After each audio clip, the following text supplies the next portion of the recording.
Hey, it's Alister here, and in this video we're going to be talking about how you can learn to love yourself. Now, that may already make you feel uncomfortable.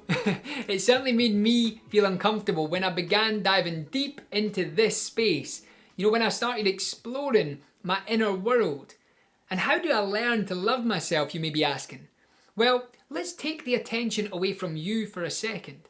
I would like you to imagine that you were looking after a child or a baby, or you were looking after an animal, let's say a pet like a cat or a dog, or you were looking after and nurturing a plant. How would you love those things? How would you love a baby, for example? How would you treat it? What would you give to that baby whilst you were responsible for its well-being? How would you show up? You know, you would nurture that human being. You would nurture this new life into the world. You would take care of it. You would practice kindness. You would never judge it, right? You know, when a baby's sick on you or when a baby poos all over the place, you don't hold it against it. You forgive. You practice compassion. You have an unconditional love for that little being.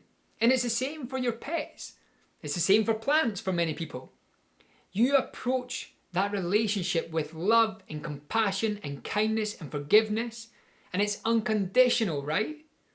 And yet when it comes to ourselves, when it comes to finding how we treat ourselves, we don't practice the same things that we would give to others, especially those examples that I gave you. Why is that? You know, we move through life and we begin to create this conditioning of the mind that says, I have to criticize myself. I'm not good enough. I can't be kind. I need to prove myself. So we forget how to love ourselves like we would a baby, a pet, or a plant. Now, when you begin to realize that all of your challenges, all of your stuff, all of the baggage, all of the trauma, all of that is usually related to our child, our inner child. Then we begin to practice self-compassion. Imagine yourself as a child. Imagine all of these triggers, these doubts, these insecurities, these limiting beliefs. Imagine that was a child that was expressing them. Imagine that was a child that you were being tasked to look after, that you were responsible for their well-being. How would you approach that relationship? How would you speak to that child? What care, what love, what empathy and understanding would you give to that individual? This is how we begin to love ourselves.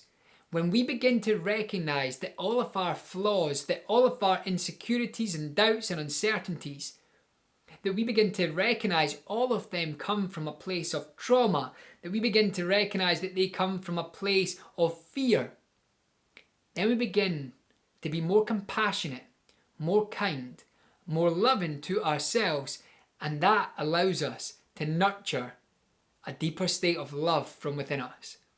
So if this resonates with you, I would love to hear in the comments box below.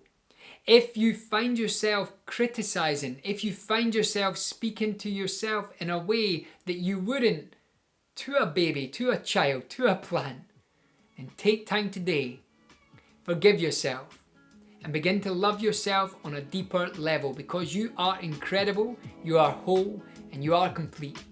Listen, thank you for tuning in, and I hope to connect soon, okay? Take care. Bye-bye. If you liked this video and you would love to see more, then please subscribe to my channel. I'll be releasing 2 to 3 videos per week, and I would love for you to join me. Also, click the button on the screen if you want to see more content right now. Have an awesome day.